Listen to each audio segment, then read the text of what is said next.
It's Brian Preston, the money guy. Let's talk about the difference between successful people and then people who just, kind of float through life. Yeah, I think we often. I'm gonna speak on behalf of young folks, assuming that I can still just kind of like eke in there on the young side. It's better for you to do it because some of the comments have been calling me boomer. I am, by the way, proudly Generation X, but I'll take you guys call me the boomer. We'll let Bo be the bearer of bad news for some of this other stuff. I think we hear this all the time. Time is such a valuable resource, but we kind of just skirt by it. It doesn't sink in.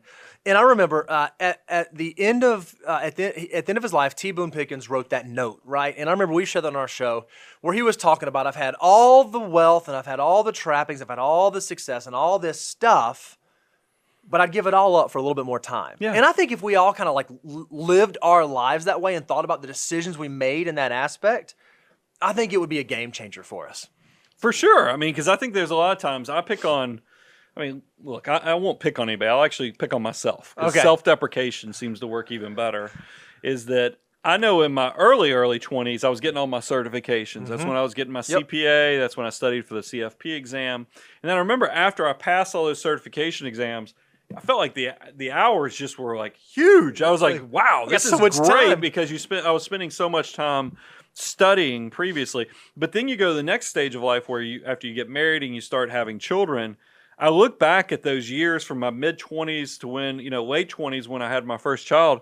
It's like, what was I doing those 3 or 4 years? Because as soon as you have a child, like the hours just disappear. I mean, so I'm just telling you, it's one of those things where I just want to make sure you don't get busy doing nothing. That's right. We talk about that all the time. I want you to be, Bo kind of just hinted on it at it, but be very deliberate with your most valuable resource, which is time. So that's something we've put out there. And I even think that, because I fell prey to this too, in my 30s, I would say yes to anything because I was just happy for the opportunity. Yep.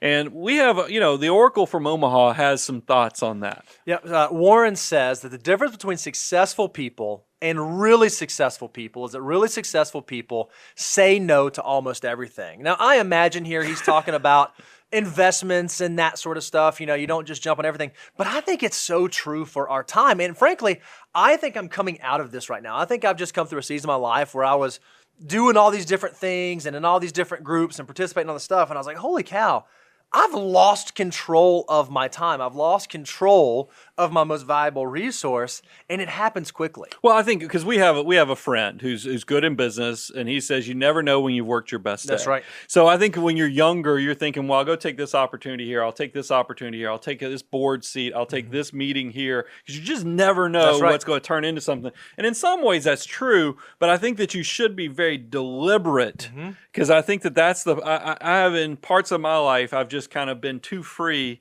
with how I use my time. And that's all we're trying to do. We're not trying to turn you into the grumpy person on the front porch that yells at people for asking you to do anything. I just want you to be very goal-oriented and deliberate with your time, because I will tell you, once again, bringing it back to the theme of I've read every one of these books, and there seems to be a theme on this most valuable resource of time that they kind of intertwined into every one of these books. And so we put a few of these quotes up on a slide. Yeah, so Stephen Covey in The 7 Traits of Highly Effective People says, to begin with the end in mind means to start with a clear understanding of your destination. If you think about your financial life, are the decisions I'm making today moving me closer to or further away from my long-term goals? If my goal is to be financially independent or to travel or to fill in the blank, are the decisions I'm making right now around the way that I travel, the house that I buy, the car that I buy, how I use debt, are those decisions moving me towards my goal or away from my goal? Well, and I think it goes even further, because you and I are in some entrepreneur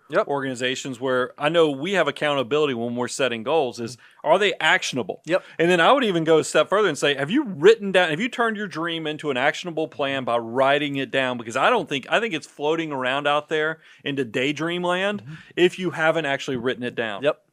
Dr. Thomas Stanley, the millionaire next door, said millionaires, when he's talking about people that have had financial success, they allocate time, energy, and money efficiently in ways conducive to building wealth. When I read this, I heard they just don't waste a ton of time. Yeah, you don't get busy doing nothing. This is when we go back to that behaviors of, they're not playing a lot of video games. That's right. They're not, wasting a lot of time on social media.